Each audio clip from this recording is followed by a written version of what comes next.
Delhi police की special cell ने एक इंटरनेशनल ड्रग्स रैकेट का भंडाफोड़ किया है। पुलिस ने इस सिलसिले में 4 आरोपियों को गिरफ्तार किया है। पुलिस का दावा है कि इस ड्रग्स रैकेट को अफगानिस्तान से ऑपरेट किया जा रहा था, जबकि पाकिस्तान से इस ड्रग्स रैकेट को चलाने के लिए फंडिंग की जा रही थी।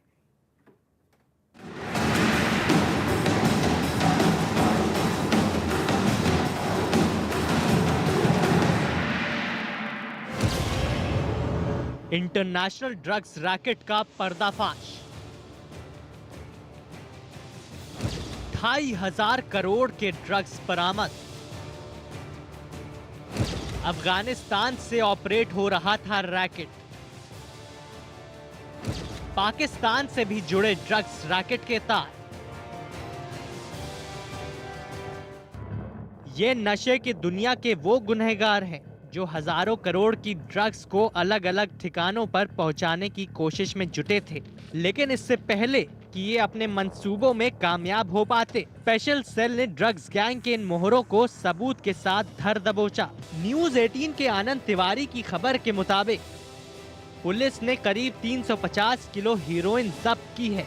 बरामद हुए इस ड्रग्स की कीमत 2,500 करोड़ से ज्यादा बताई जा रही है। खबर है कि मुंबई से दिल्ली तक इस ड्रग्स को लाया गया था। उसके बाद इन्हें छिपाकर फरीदाबाद रख दिया गया। सूत्रों के हवाले से मिली खबर के मुताबिक इस ड्रग्स के लिए पाकिस्तान से फंडिंग के भी सुराग मिले।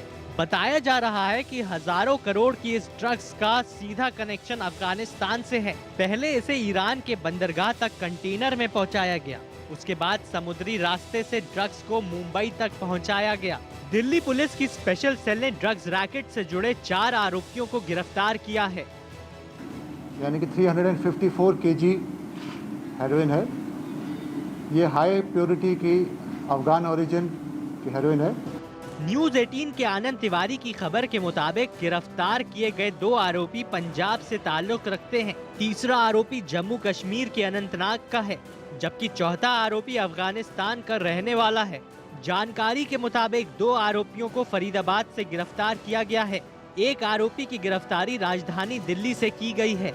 बताया जा रहा है कि इस 2,500 करोड़ की ड्रग्स के पीछे नार्को टेररिज्म फैलाने का मकसद हो सकता है। पुलिस से मिली जानकारी के मुताबिक ड्रग्स के इस इंटरनेशनल रैकेट का पर्दाफाश करने के लिए महीनों से ऑपरेशन चलाया जा रहा था।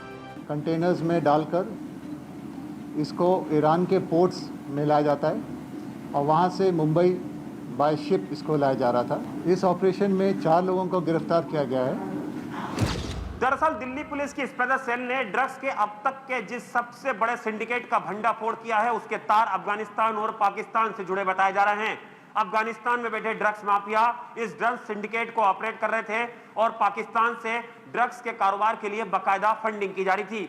यही वजह है कि दिल्ली पुलिस स्पेशल सेल इस पूरे मामले में फूक फूक पर कदम रख रही है, क्योंकि दिल्ली पुलिस स्पेशल सेल की कई महीनों की जो मेहनत है वो रंग लाई है और इस मामले में कश्मीर, पंजाब और दिल्ली से 4 लोगों को गिरफ्तार किया गया है। दिल्ली पुलिस के मुताबिक इतनी बड़ी तादाद में ये ड्रग्स समुद्र के रास्ते कंटेनर्स में छुपाकर लाई गई थी। मध्य प्रदेश के शिवपुरी के पास एक फैक्ट्री में इस ड्रग्स को और फाइन क्वालिटी का बनाया जाना था। इसके बाद पंजाब ले जाने की तैयारी थी। पुलिस के मुताबिक फरीदाबाद में ड्रग्स को छिपाने के लिए मकान लिया गया था। जानकारी के मुताबिक स्पेशल सेल ने इस रैकेट से जुड़े जिस कश्मीरी को गिरफ्तार किया है, वो ड्रग्स के लिए केमिकल मुहैया करवाने का काम करता था, जिसके जरिए हीरोइन को प्रोसेस किया जाता था। जबकि पंजाब के रहने वाले दोनों आरोपियों को ये ड्रग्स पंजाब में सप्लाई करनी थी। अब ये भी समझिए कि आखिर कैसे दिल्ली पुलिस ने इस ड्रग्स रैकेट का पर्दाफाश किया। 5 जुलाई को पुलिस को इस बात की खुफिया जानकारी मिली कि अनंतनाग का रहने वाला रिजवान दक्षिणी दिल्ली के गिटोरिनी इलाके में प्रतिबंधित ड्रग्स की खेप पहुंचाने वाला है। सूचना पर कार्रवाई करते हुए स्पेशल सेल की टीम ने एक जाल बिछाया और रिजवान नाम के आरोपी को उस वक्त गिरफ्तार कर लिया गया जब वो 1 किलो हीरोइन की डिलीवरी करने जा रहा था। इसी 1 किलो हीरोइन की गिरफ्तारी के बाद रिजवान ने एक के बाद एक चौंकाने वाले खुलासे किए, जिसका नतीजा ये हुआ कि दिल्ली पुलिस की टीम पंजाब के गुरप्रीत और गुरजोत तक भी पहुंच गई। इस दौरान हुई छापेमारी में पंजाब के रहने वाले दोनों आरोपियों को फरीदाबाद से ड्रग्स की भरी भरकम खेप के साथ गिरफ्तार किया गया। फिलहाल पुलिस सुरागों की एक एक कड़ी को थामकर अब ड्रग्स रैकेट के और तार खंगालने में जुटी है। क्योंकि जांच में ये भी पता चला है कि पाकिस्तान भी इस ड्रग्स गैंग में एक अहम किरदार के तौर पर शामिल है। यही वजह है कि दिल्ली पुलिस इन तमाम लोगों पर शिकंजा कसना चाहती है, जिनके इशारों पर नशे का ये काला कारोबार चलाया जा रहा था।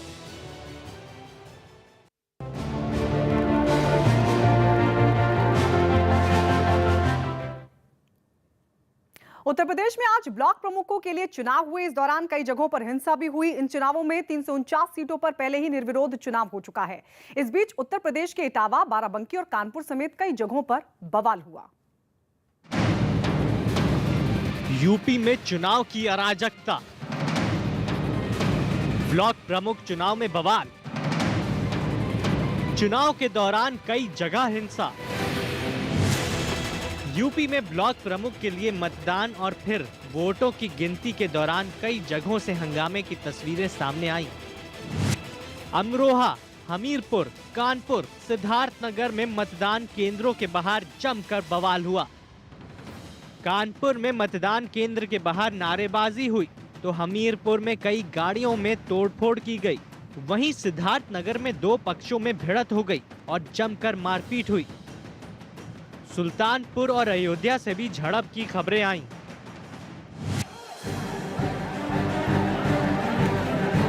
वोटिंग और बवाल के बीच दिन भर पुलिस की लाठीचार्ज और समर्थकों को खदेड़े जाने की अलग अलग तस्वीरों से ये बातें भी सामने आती रही हैं कि चुनावों में किस कदर कानून को ठेंगे पर रख दिया जाता है। यूपी में ब्लॉक प्रमुख के चुनाव में चंदौली में भी जमकर हंगामा हुआ। जानकारी के मुताबिक चंदौली में मतदान के दौरान बीजेपी और समाजवादी पार्टी के समर्थक आपस में भिड़ गए। इस दौरान दोनों तरफ से पत्थरबाजी भी हुई। हालात बेकाबू होते देख पुलिस ने लाठीचार्ज किया।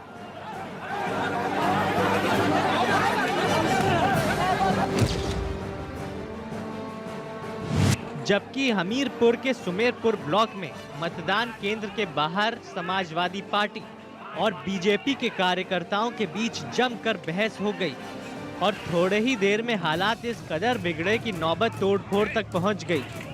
उत्पाती समर्थकों ने मतदान केंद्र के बाहर खड़ी एक गाड़ी के शीशे तोड़ दिए। जहाँ चुनाव चल रहा था उसी समय वोट डालने के लिए कुछ सदस्य वगैरह आए यहाँ पर, और रास्ते में भी और यहाँ पर मारपीट करने की प्रयास किया गया। एक प्रत्याशी की गाड़ी में तोड़फोड़ की गई। पुलिस मौजूद थी, तत्काल आवश्यक बल प्रयोग करके खदेड़ा गया भीड़ को। यहाँ पर स्थिति सामान्य।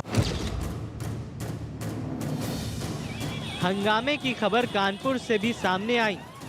वहां के चौबेपुर ब्लॉक में बीजेपी और समाजवादी पार्टी के कार्यकर्ता आमने सामने आ गए। कार्यकर्ताओं ने नारेबाजी शुरू कर दी।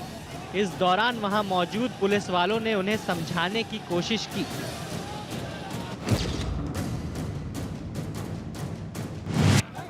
ब्लॉक प्रमुख के मतदान के दौरान अयोध्या के सुहावल ब्लॉक पर दो गुटों में झड़प हो गई।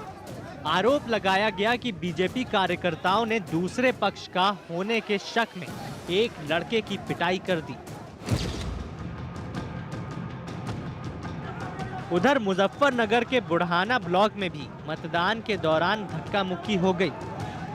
आरोप है कि मतदान केंद्र पर जाने को लेकर विवाद शुरू हुआ, जिसके बाद बीजेपी और दूसरे दलों के कार्यकर्ताओं ने वहां हंगामा खड़ा कर दिया। हंगामे की वजह से सड़क पर जाम लग गया। प्रशासन का रवैया है वो भाजपा की तरफ को पूरा काम कर रहे हैं, जो हमने यहाँ हिसाब लगा। वैसा हालांकि हम किसी पार्टी से नहीं, सब अपने ही आदमी, पर हम यही चाह भाई वोट की हार जीतते ये आदमी हार जीतते बेईमान्यता ना वो करे। उन्नाव के मियागंज ब्लॉक में भी मतदान के दौरान जमकर बवाल हुआ। मतदान के वक्त यहां पर भी दो पक्षों में हंगामा हुआ है। इस दौरान पुलिस के लाठीचार्ज में एक पत्रकार के घायल होने की भी खबर है।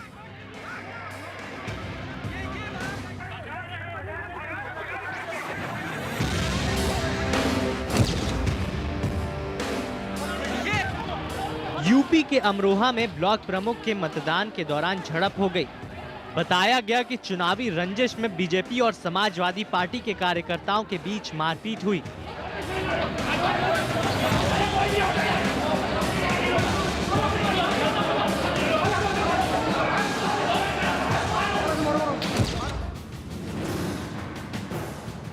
सिद्धार्थनगर से भी कुछ ऐसी ही तस्वीरें सामने आई, जहां मतदान केंद्र के बाहर हंगामा हो गया। कुछ लोगों ने बीडीसी की पिटाई कर दी। हंगामा बढ़ता देख पुलिस भी हरकत में आई और मारपीट कर रहे लोगों को वहां से हटा दिया।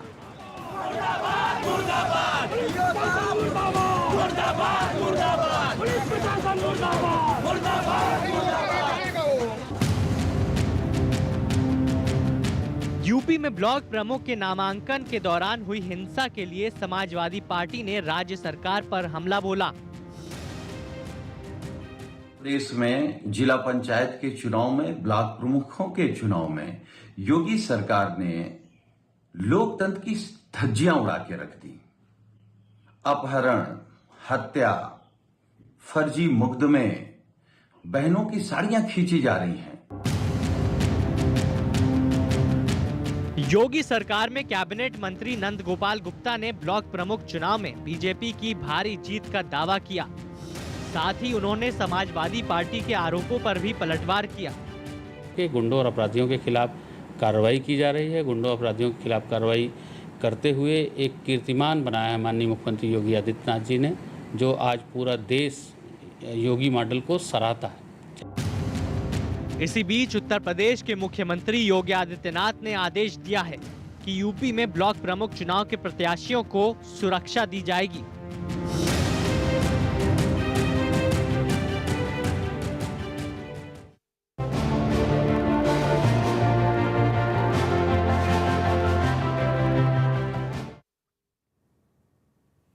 एक बच्चा हो तो राहत, दो से अधिक पर आफत। उत्तर प्रदेश में जनसंख्या नियंत्रण पर योगी सरकार का ऐसा है नया फॉर्मूला, क्योंकि उत्तर प्रदेश की योगी आदित्यनाथ सरकार ने देश के सर्वाधिक जनसंख्या वाले प्रदेश का यूपी जनसंख्या विधेयक 2021 का ड्राफ्ट तैयार कर लिया है। योगी सरकार ने विश्व जनसंख्या दिवस यानी कि 11 जुलाई को अपनी नई जनसंख्या नीति 2021-30 जारी करने की भी तैयारी पूरी कर ली और इस नीति के मुताबिक 2 से ज्यादा बच्चे होने पर सरकारी नौकरियों में आवेदन से लेकर स्थानीय निकाय चुनाव लड़ने तक पर रोक लगाने का प्रस्ताव है।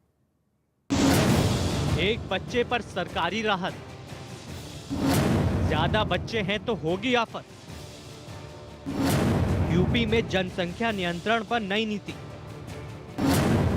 योगी सरकार ने तैयार किया फॉर्मूला।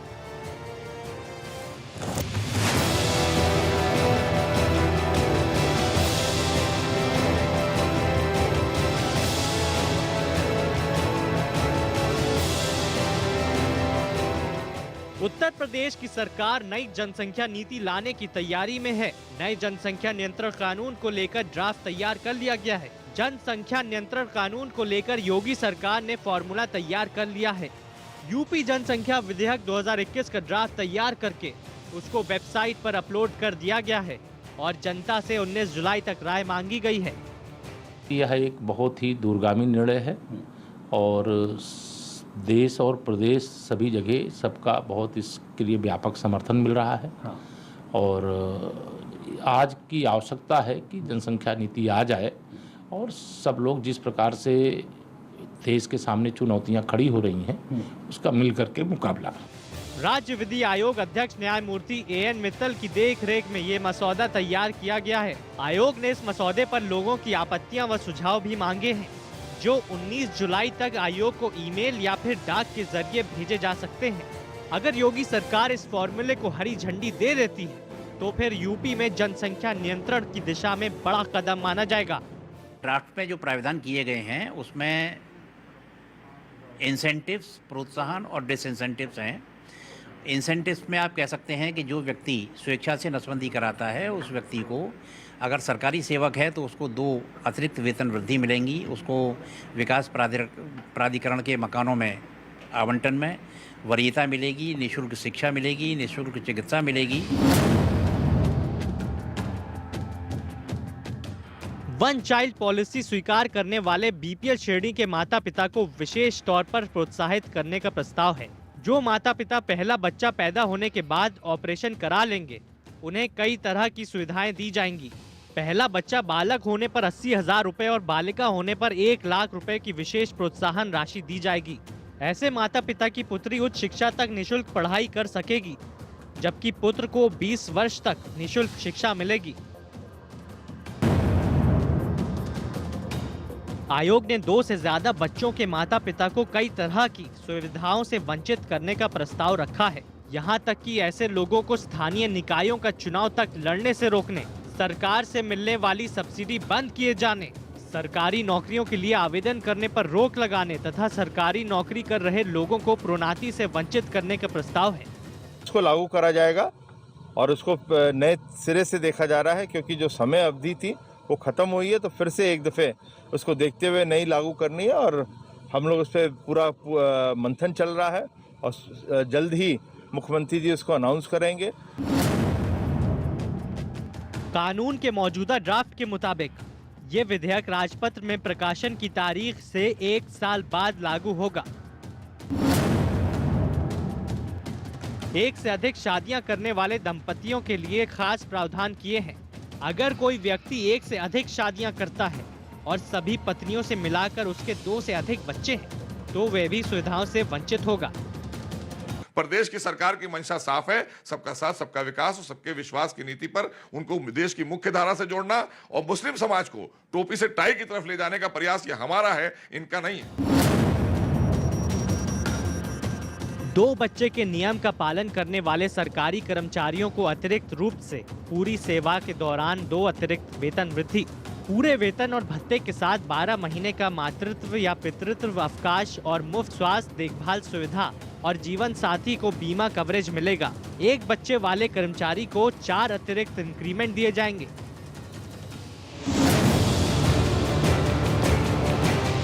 ये कानून उन लोगों पर भी लागू नहीं होगा जो शादी से 2 बच्चों के गर्भ धारण करने के बाद तीसरे बच्चे को गोद लेते हैं या जिनके 2 बच्चों में से एक विकलांग है और उनका तीसरा बच्चा है।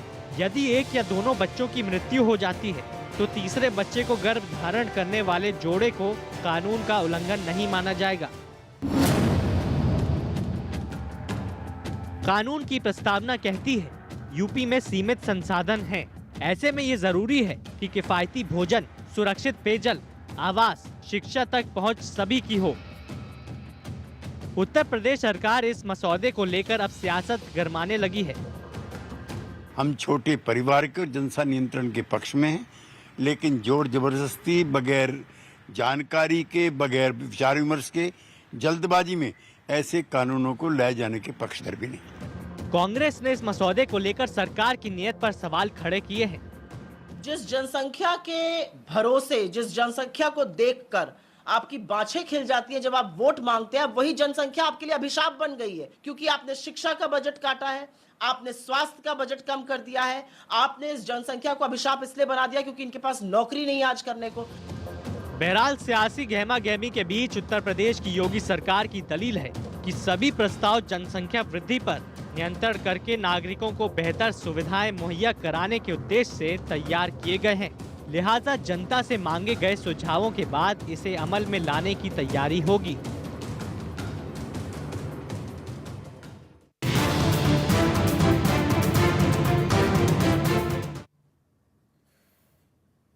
राजस्थान में रेप की लगातार बढ़ती वारदात के चलते कानून व्यवस्था पर सवाल खड़े होने लगे हैं। अब ताजा वारदात की खबर अलवर जिले के रामगढ़ से सामने आई, जहां नाबालिग लड़की का पहले तो अपहरण किया गया, उसके बाद रेप की वारदात को अंजाम दिया गया। इतना ही नहीं, पीड़ित परिवार को जान से मारने की धमकी भी दी गई। राजस्थान में यह वारदात ऐसे वक्त में अंजाम दी गई जब पहले ही राज्य का सिस्टम इस तरह की घटनाओं से सहमा हुआ है। रेप की वारदात से सहमा राजस्थान। उदयपुर के बाद अब अलवर में वारदात। बेटियों की सुरक्षा पर उठे कई सवाल। राजस्थान में सिर उठा रहा है अपराध।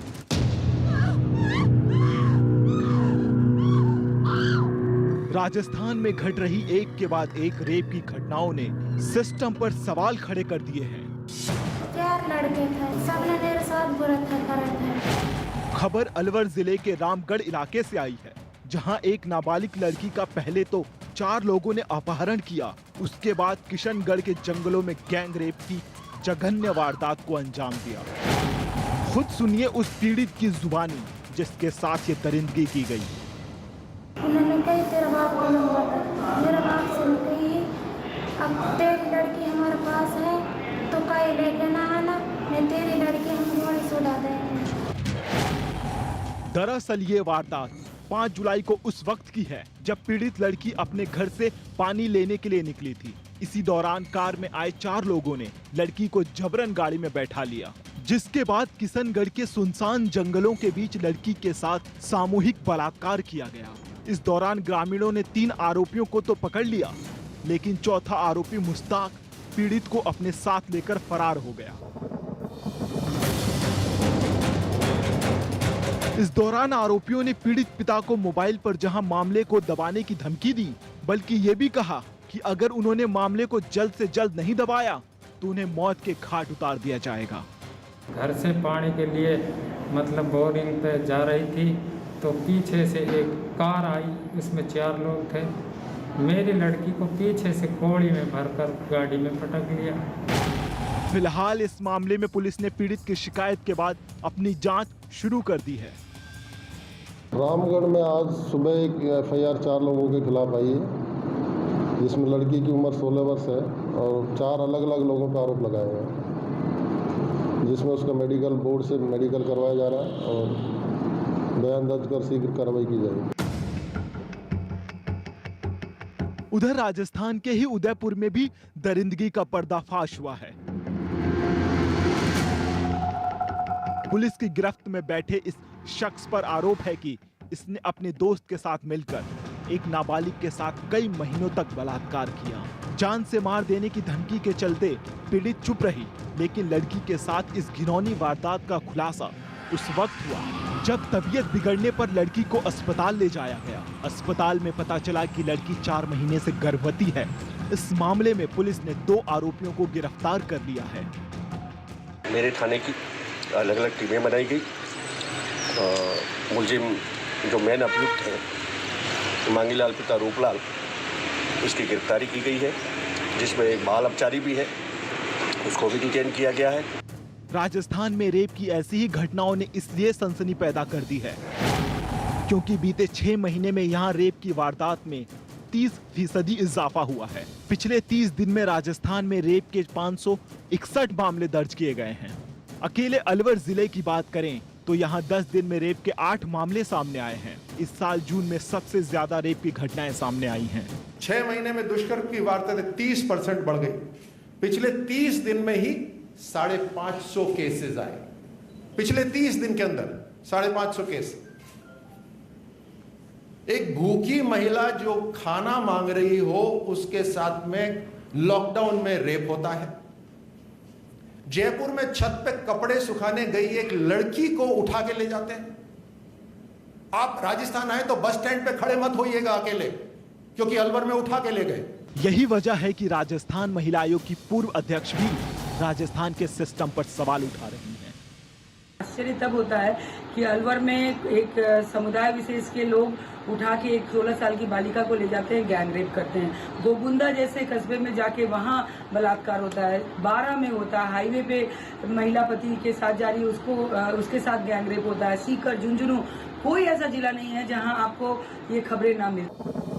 राजस्थान में रेप की घटनाओं को लेकर अगर बीते 1 महीने का औसत निकाला जाए तो रोजाना 18 से ज्यादा रेप की घटनाओं को अंजाम दिया जा रहा है। जाहिर है न सिर्फ राज्य की कानून व्यवस्था कटघरे में खड़ी हो रही है, बल्कि पूरे सिस्टम पर भी सवाल उठ रहे हैं। सवाल ये कि आखिर क्यों राजस्थान में अपराधी बेखौफ होकर ऐसी जघन्य वारदात को अंजाम दे रहे हैं? क्यों अपराधियों के मन में पुलिस की दहशत गायब हो चुकी है?